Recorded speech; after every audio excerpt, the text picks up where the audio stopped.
before we start recording, I think it's the perfect time to bring it up because I get asked this all the time about leadership and officers and teams and how's this all work. The Marine Corps.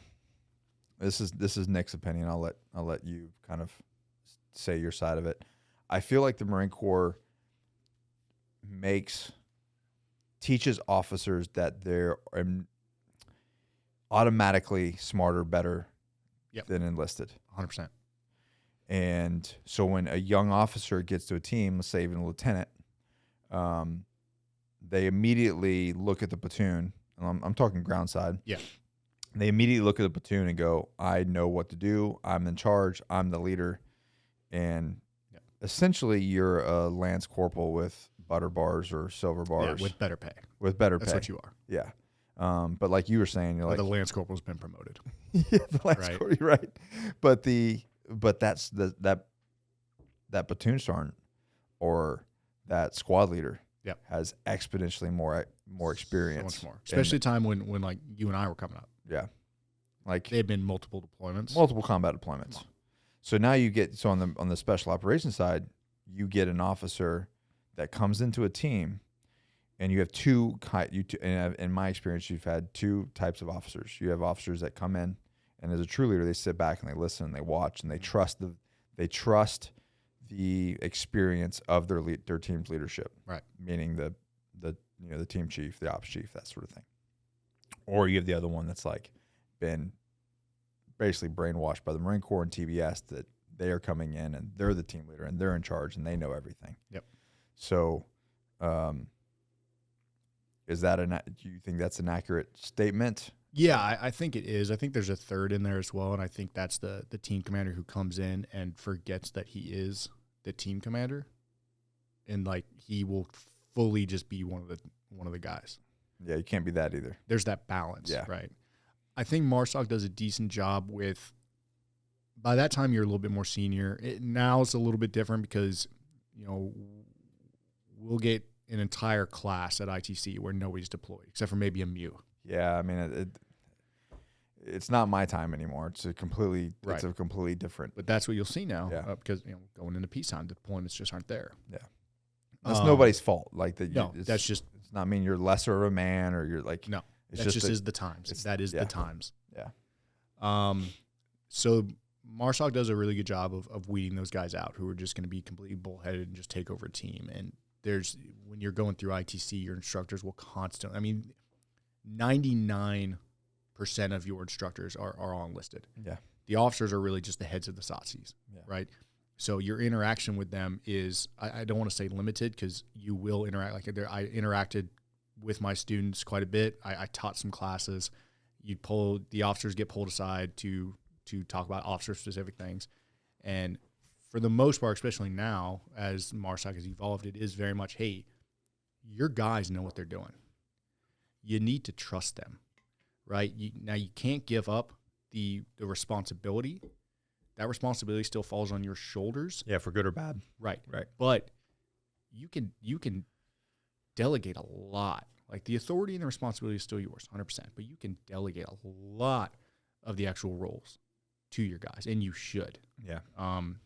So yeah, you'll still get guys who are bullheaded and they come in and they're like, oh yeah. I call them the Captain Americas. Yeah, I was selected. I made it. Like, no, shut up, man. You haven't made it yet. You still got a long way to go. None of us make it. Like if guys who wear the badge are on us, you never make it, right? You earn it every day, right? Yeah. That's a true story. And then you got guys who come in, they sit back, they listen. I like to think I was more like that, especially with my team chief. Man, he was awesome. He knew exactly what he wanted out of the team. We had a lot of long discussions about it, and we just ran. We just took off and ran. We had a strong team. Even with some of the guys who, when we were horse trading, figure out with the new guys who we wanted, there's always a few guys who are like, do we really want them? I was like, I'll take them. Like, I don't care. I was like, I have a great team chief. I've got some strong element leaders. Does not matter who you give me. They're gonna make them perform. Yeah, this team's gonna be fine. Yeah. So that team, we had a great workup. Dealt with, a couple of injuries and things like that during the workup, and nothing that permanently set me back, which was nice. But again, it didn't matter. Like I didn't have to be there because I had a great team chief. Like me being there was, the goal was me being there was always to add something, Right. not to diminish or block someone else. So if I wasn't there because, you know, I had surgery and I need to sit back a little bit, I never worried that the team was going to underperform because I had a strong team chief. I had strong element leaders. Do you think that's essential to a good team leader, is having a good team chief that you can rely on? I don't know if I want to say it's essential. I think it's essential for any organization to perform well. You know, they always say that you're only as strong as your weakest link. Your weakest link cannot be at the top. Yeah. It can't. If you have a weak team commander, the team's going to suffer. And you see that. How important is that relationship between the team chief and the team leader? That is the relationship that's going to matter the most inside the team. Now, the team commander, he needs to have a strong relationship with his XO and with his CO and above. I mean, that's the politics that comes into it, which I absolutely hated, and I've never been good at it. But inside the team, if the team chief and the team commander, you don't necessarily always need to see eye to eye, but you have to be a wall of support to each other. Yeah. If the team commander says, hey, this is a decision that I've made and this is what we're going with, the team chief has to be willing to do it. Now, the team commander, prior to that decision, has to have the wherewithal and has to have the humility to listen to the team chief's experience. Yeah. And him saying, hey, I understand what you want to do. I can meet your intent, but I think it's best if we do it this way. Here's why. It's a good point, because like we were talking about earlier, is like you show up, yes, you did ITC, but that team chief's been in that unit and doing that job for quite some time. Quite some time. Yeah. Especially get that team chief spot. Yeah. And that is an earned spot. And those element leaders the same. Yep. I mean, they've got typically, you know, especially in my time, it was like those guys had multiple deployments under the belt. And then you get a brand new captain walk into your door and he's like, I'm in charge. I'm like, you know. Again, especially now where that team commander may have never deployed. Like I got lucky. I at least had deployed twice to Afghanistan. Like I knew where my place was.